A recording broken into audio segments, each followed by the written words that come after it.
Halo Sobat Edukasi, saya Gabriel Jebren di sini ingin bertanya kepada Sobat Edukasi. Pernahkah enggak kamu bertanya-tanya kenapa buku sejarah di sekolah itu penting Bang? Kenapa kita harus belajar dari buku teks tersebut? Padahal informasi sejarah juga bisa kita temukan di internet atau media sosial. Nah, di video kali ini kita akan membahas tuntas, yaitu hakikat, fungsi, dan orientasi buku teks sejarah. Simak sampai habis ya, karena ini bukan cuma soal hafalan tanggal dan tokoh, tapi tentang bagaimana kita memahami masa lalu untuk membentuk masa depan. Pertama, yaitu hakikat buku teks sejarah. Pertama-tama, mari kita pahami dulu apa sih hakikat buku teks sejarah itu. Buku teks sejarah pada dasarnya adalah alat bantu utama dalam pembelajaran sejarah. Ia bukan sekedar kumpulan fakta atau cerita masa lalu. Lebih dari itu, buku ini dirancang sistematis, logis, dan berbasis kurikulum. Menurut Kocar, seorang pakar pendidikan, menurutnya adalah buku teks adalah seperti guru dalam bentuk buku. Artinya, buku teks enggak cuma menyampaikan informasi, tapi juga membimbing proses belajar, memberi motivasi, menantang siswa berpikir kritis, dan menumbuhkan rasa cinta terhadap belajar sejarah. Menariknya, isi buku teks sejarah disusun berdasarkan seleksi peristiwa dan interpretasi tertentu. Jadi, buku sejarah bukan cermin objektif dari masa lalu, melainkan narasi yang mempresentasikan nilai atau ideologi tertentu.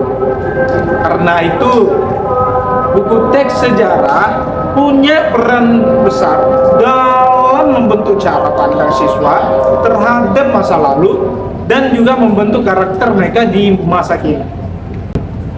Selanjutnya, yaitu fungsi buku teks sejarah. Sekarang kita masuk ke fungsi-fungsi utama buku teks sejarah. Ada banyak dan semuanya penting.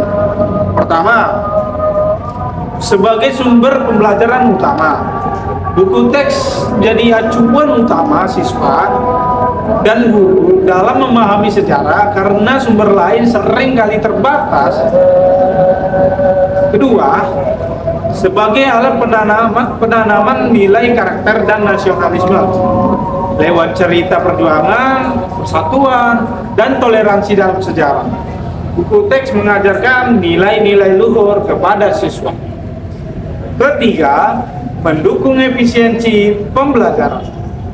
Buku teks membantu guru menyampaikan materi secara terstruktur dan memudahkan proses evaluasi pembelajaran.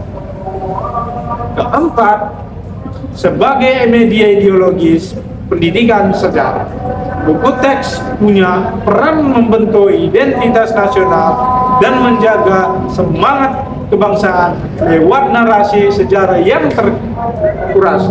Kelima, pemicu kesadaran sejarah. Buku teks sejarah mengajak siswa merenungkan masa lalu dan memahami dampak terhadap kehidupan masa kini. Dan terakhir, sebagai sarana pembentuk pola pikir historis.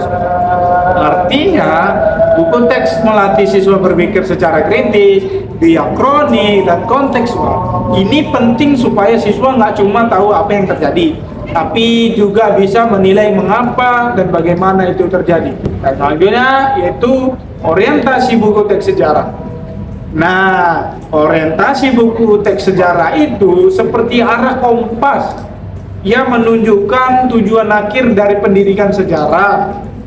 Dalam konteks kurikulum Merdeka, buku teks sejarah diorientasikan untuk mendukung profil belajar Pancasila yang menekankan gotong royong, keberagaman, dan berpikir reflektif.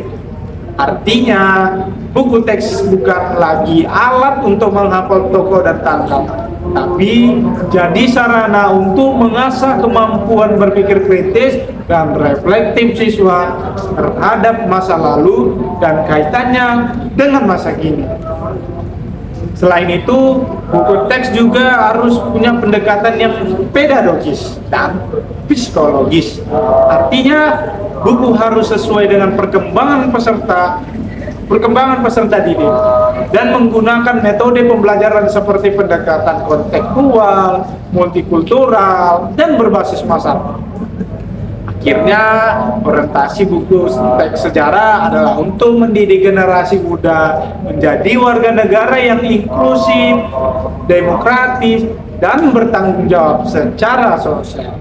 Buku teks menjadi jembatan untuk membentuk keutuhan sosial di tengah-tengah masyarakat yang majemuk.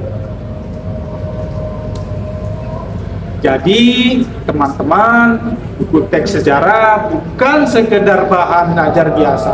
Di balik setiap halamannya tersembunyi misi besar, seperti membentuk karakter, membangun kesadaran sejarah, dan menumbuhkan cara berpikir kritis generasi muda. Mari kita manfaatkan buku teks sejarah dengan bijak, bukan untuk dihafal, tapi untuk dipahami dan direnungkan. Kalau kamu suka video ini, jangan lupa like, komen, dan subscribe ya. Sampai jumpa di video edukatifnya, Sobat Edukasi. Bye-bye. Belajar sejarah untuk masa depan yang lebih baik.